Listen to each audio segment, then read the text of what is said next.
Di lereng bukit, lebih dari 14 abad sebelum Yesus lahir di Betlehem, orang-orang Israel berkumpul di lembah Sikem yang indah, dan dari bukit-bukit di sebelahnya suara-suara para imam kedengaran menyatakan berkat-berkat dan kutukan-kutukan.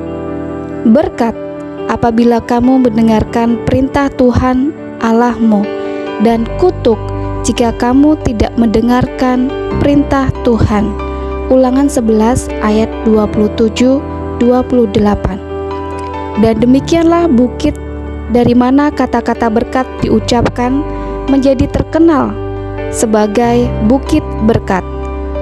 Tetapi kata-kata yang diucapkan sebagai suatu berkat kepada sebuah dunia yang berdosa dan menderita bukanlah di atas bukit Gerisim. Orang Israel menggagalkan cita-cita luhur yang telah ditetapkan di hadapannya. Seseorang yang lain dari Yosua harus memimpin umat Allah kepada landasan iman yang benar.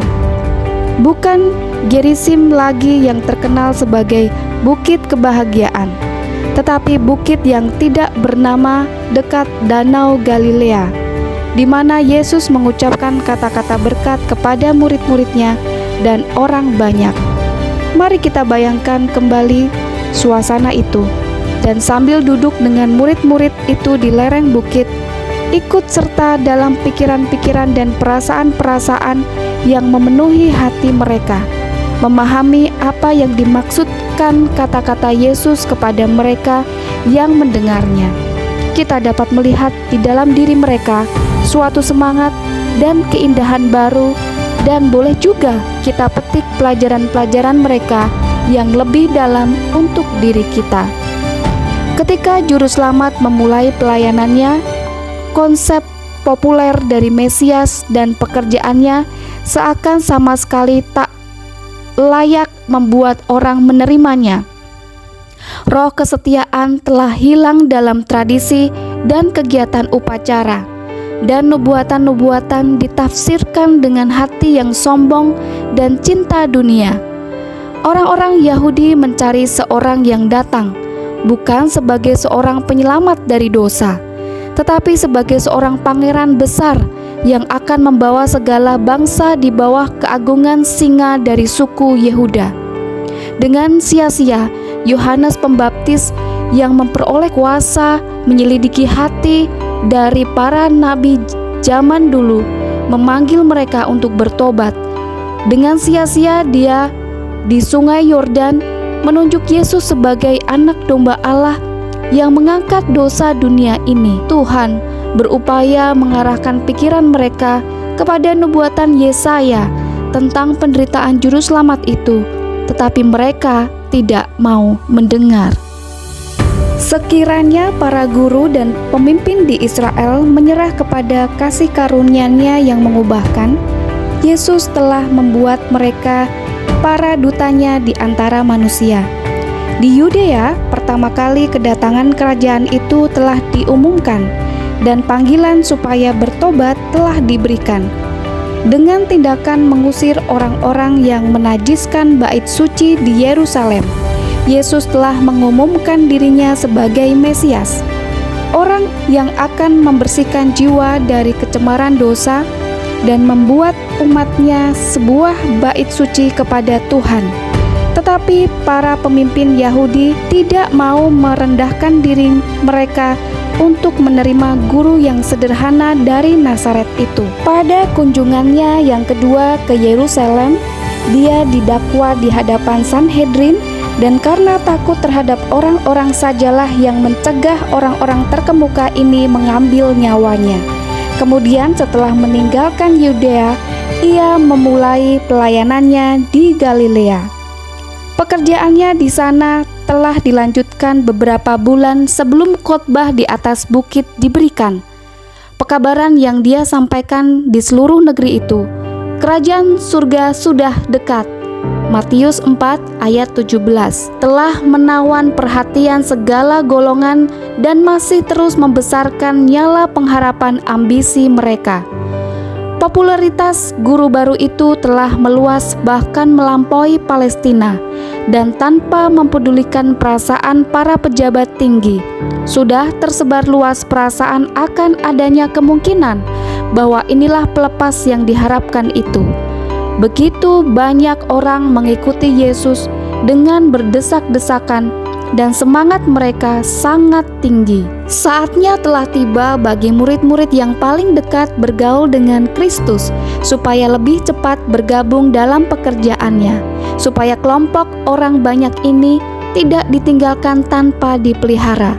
Bagaikan domba tanpa gembala, sebagian dari murid-murid ini telah menggabungkan diri mereka kepadanya pada permulaan pelayanannya, dan hampir semua ke-12 murid itu telah bergaul bersama-sama sebagai anggota keluarga Yesus. Namun mereka juga disesatkan oleh ajaran para rabi dengan memberikan pengharapan populer, yaitu kerajaan duniawi. Mereka tidak dapat memahami gerakan-gerakan Yesus. Mereka telah bingung dan susah karena Dia tidak mengadakan upaya untuk menguatkan pekerjaannya dengan memperoleh dukungan dari para imam dan rabi. Dia tidak berbuat apa-apa untuk menegakkan wibawanya sebagai seorang raja duniawi. Suatu pekerjaan besar masih harus diselesaikan untuk murid-murid ini sebelum mereka dipersiapkan untuk kepercayaan yang suci yang akan menjadi milik mereka apabila Yesus harus naik ke surga. Namun, mereka telah memberi reaksi kepada kasih Kristus, dan walaupun mereka lambat percaya, Yesus melihat mereka dapat dilatih dan ditertibkan untuk pekerjaannya yang besar. Dan sekarang mereka sudah cukup lama bersama dengan Dia untuk menetapkan dalam ukuran tertentu iman mereka pada sifat ilahi misinya, dan orang-orang juga telah menerima bukti kuasanya yang tidak dapat disangsikan. Jalan dipersiapkan untuk mengakui prinsip-prinsip kerajaannya yang akan menolong mereka memahami sifatnya yang sebenarnya.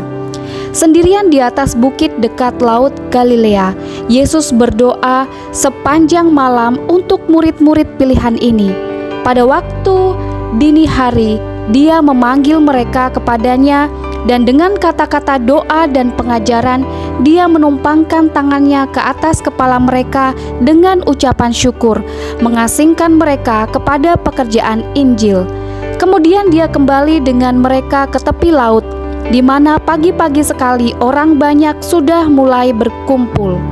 Selain sekelompok orang banyak yang biasa dari kota-kota Galilea, di sana banyak orang dari Yudea, dari Yerusalem sendiri, dan dari Perea, dari Dekapolis yang penduduknya setengah kafir, dan Idumea jauh di selatan Yudea, dan dari Tirus dan Sidon, kota-kota Fenisia di pantai Laut Tengah. Mendengar hal-hal besar yang Dia lakukan, mereka datang untuk mendengarkan Dia dan untuk disembuhkan dari penyakit mereka. Kuasa keluar daripadanya dan semua orang itu disembuhkan. Markus 3 ayat 8, Lukas 6 ayat 17 sampai 19. Kemudian setelah pantai sempit itu tidak mampu menampung orang-orang berdiri yang dapat dijangkau suaranya, Yesus membawa mereka kembali ke lereng bukit.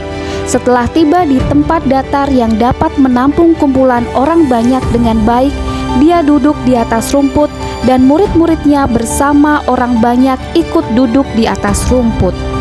Dengan suatu perasaan yang mungkin diharapkan lain dari yang biasa, murid-murid itu datang dekat mengelilingi guru mereka.